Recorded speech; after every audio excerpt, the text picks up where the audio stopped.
Hello, brothers.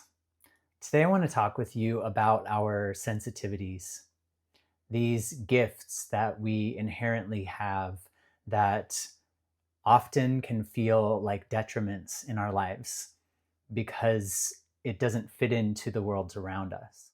Last night I went to a poetry reading by a gay man who wrote a poetry book, and as he was reading his poems about experiencing sexual trauma, poems about the beauty of the world, poems about the love that we all deserve. As I was listening to him, I was feeling the walls around my own heart start to come down. I wasn't even aware that there were walls until I started listening to him and his beautiful sensitivities, his way of speaking directly to the heart. And that's what our sensitivities can do. That's the gift in our sensitivities, is to speak directly to the heart, sometimes without saying a word. As I see it, our sensitivities are here to serve our gifts of seeing things differently, of being the person, as I've said many times, on the outside, being able to look in and reflect back to culture, society, or groups, to look from the outside and to be able to reflect back what is or isn't working.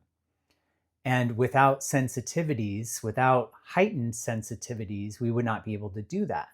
The challenge comes when we don't realize what our gifts are.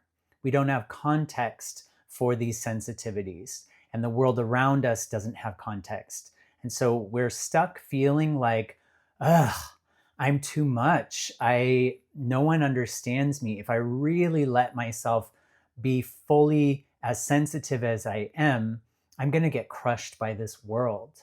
And so we do that. We build up these barriers that we think are protecting us, but it's actually keeping us feeling isolated. It keeps us from our gifts.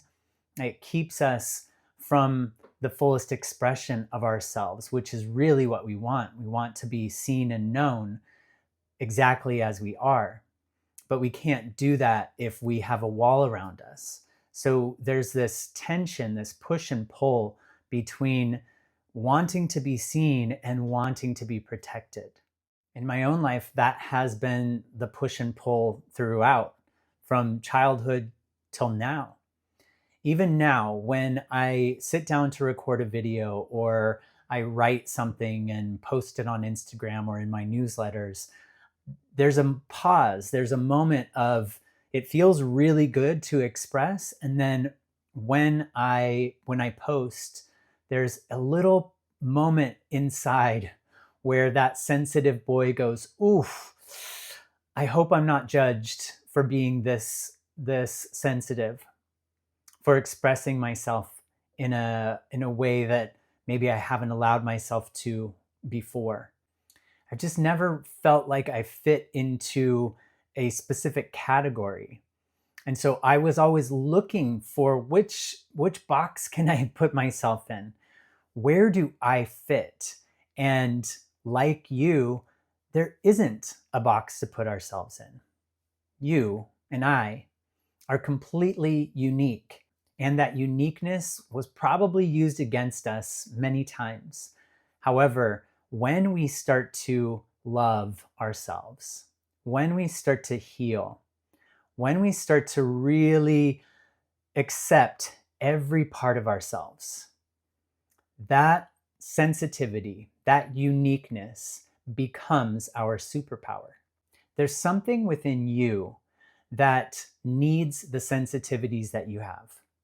So for me, my sensitivities are honed and best used when I can be creative, when I can hone and put it into a project, put it into a video like this, when I can tap into feeling deeply and then channel that into something, then those sensitivities have a place and I can see them as gifts. You have a channel that maybe you do or don't know of that these sensitivities can be channeled into, that can serve you, that can serve us. When you put those sensitivities to work for you, when you utilize them and you find the flow, you find the channel for yourself, then all of that uniqueness, all of those sensitivities, and then all of the hurts that were attached to the uniqueness and the sensitivities, it all starts to make sense. So if you have felt hijacked by your sensitivities or you wish that you weren't so sensitive, I just want to remind you that it is a gift. And even though you might not have the channel for those sensitivities in this very moment, know that as you move towards what your gifts are, what your purpose here is, that those sensitivities will make sense. And in your day-to-day life, you might consider finding the people that honor your sensitivities, that honor their sensitivities. So many of us are seeking to be seen by people who can't really see us. So instead of chasing after people or groups of people that can't understand these sensitivities, start to find the people and the moments in which your sensitivities are honored. There are people out there who will understand and honor your sensitivities. It might make your circle smaller, and that's okay. And the last thing I'll say is that sensitivity usually wants or needs a creative outlet. So find a creative expression that you really enjoy and devote to that as often as you can. For me, that's writing. And when I write, I move all of this kind of excessive energy here that comes from that sensitivity because it needs a place to go, and I put it somewhere. When I do that, I feel this life force come back to me because I'm using the gifts, I'm using the sensitivities, and I find balance in doing that. I hope this is helpful for you. And if you would like tools and resources on your journey, check out the links in the description below, and I'll see you tomorrow.